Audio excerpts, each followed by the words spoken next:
How do you get from, ooh, an overhead to, cool, I'm gonna crush that overhead. I want that overhead. Many recreational players really struggle with overheads and therefore really dislike them. Whereas more advanced players, they want overheads because it is an opportunity to finish the point. And you'd actually be amazed on how much time they invest on working on the overheads, which is not necessarily something that we can say about all recreational players. But that doesn't necessarily mean that they're hitting millions and millions of overheads. They're working on one thing a lot, and maybe even primarily, the footwork, because it is essential that you get under the ball, that you're stable under the ball to really be able to tee off on those overheads. And in this video, I'm going to show you sequences on how to work with that without even hitting balls. Because yeah, it's difficult sometimes to find somebody to feed you overheads, or maybe you don't even have a ball machine available somewhere. So you can still work on these things by just shadowing them. And that's actually a lot of what the pro players do. They're ingraining those footwork patterns. What do you need for a good overhead? Number one is the grip.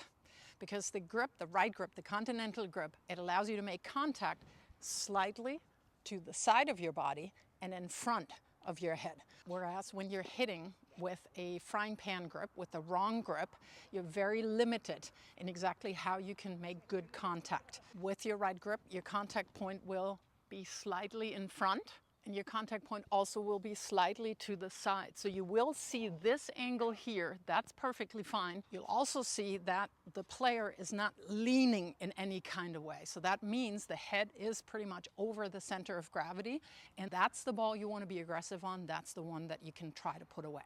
The number two thing for a good overhead is that you turn. And that is the major difference between a continental grip, because the grip demands certain contact points and certain movements. If you're hitting with the frying pan grip, it's very easy to just stay completely open. It's also very easy to just hit straight down. How do you turn in the most effective way? For a right-hander, you want to pivot on your left foot. So as soon as I'm seeing that the ball's coming up, what I do is turn. So now I'm sideways. Now I can move backwards, at the very least, in a shuffling way. Because what I don't want to do, and everybody knows that, but they still do it, you don't want to backpedal. Because when I backpedal, I'm unstable and I cannot grab as much room. And if turning and shuffling is the one thing that you do and you're not adding anything onto it, you're still making great strides. And I mean literally great strides. Because if you're backpedaling, you'll not ever get the length into your stride as when you shuffle. So go ahead and simply shadow that. You don't need anybody feeding you overheads. You can just do that by yourself. Turn and shuffle. Set, and then add your swing. Good enough. Do that 10, 15 times. It can be a warm-up. Boom. Now I'm set. I can swing. Next improvement that you can make is to add a crossover after your turn. Everything stays the same. Your turn will be the same. Racket work up. The only difference is that now you use your left leg as a right-hander to cross over in front. So now I'm covering even more ground as I'm moving back. And that is probably the preferred footwork that you see at world class. Go ahead and shadow it. Turn, crossover. And do it slowly, no rush. Turn, crossover. And then later, you can add your swing into it. And shadowing the crossover is actually something that I distinctly remember from my junior days, because it is a more advanced footwork pattern and you need some time to ingrain it. Of course, you can start adding a little bit more movement to it.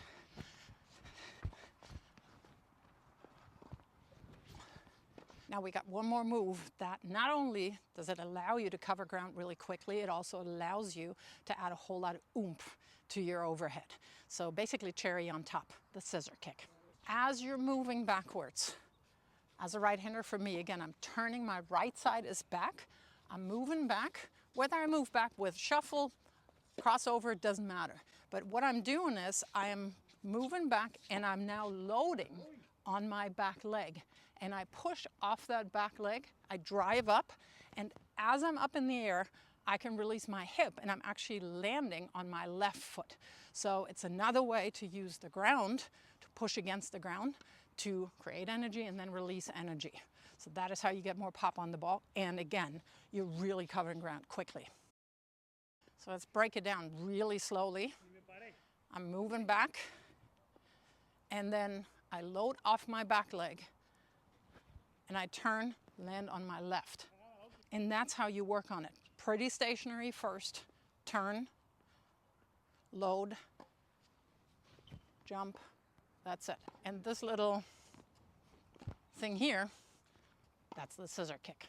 So from the back, I'm turning, setting here, loading, and then push off and flip from my right to my left. And then of course you can add more movement to it.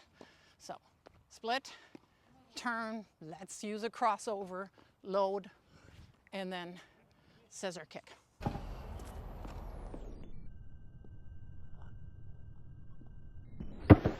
And I do remember getting totally tangled up with that when I was a kid, and we did it over and over and over. And yeah, that's what I would do. Just split, turn, scissor kick. Just do it gently. And depending on your level, start with the simplest one. Again, if you only turn and shuffle, you've already improved a ton. And then when you feel that you're balanced, as you're doing your shadows, maybe you have the chance for somebody to feed you some overheads and or use the ball machine and get hitting some regular balls. Work more on control and placement, because to my mind, nothing is more intimidating to somebody that's defending against you when you're at net, when you're actually touching the overheads and you're placing them. If you just hit one winner with Mach 500, but you miss the other 9 out of 10, I'm still gonna lob the entire time. But if I see that you're getting to all the balls and you're making me hit one more ball, I'm probably gonna think a little bit more about how many times I'm gonna lob you. If you like this video, if you want more videos, including those that I'm not publishing here on YouTube, go ahead and check out my Patreon membership site, because that's where I'm posting more videos, quick tips, behind the scenes, a lot of other things, including live monthly coaching calls if you're leveling up to the Grand Slam level. So do check out my Patreon.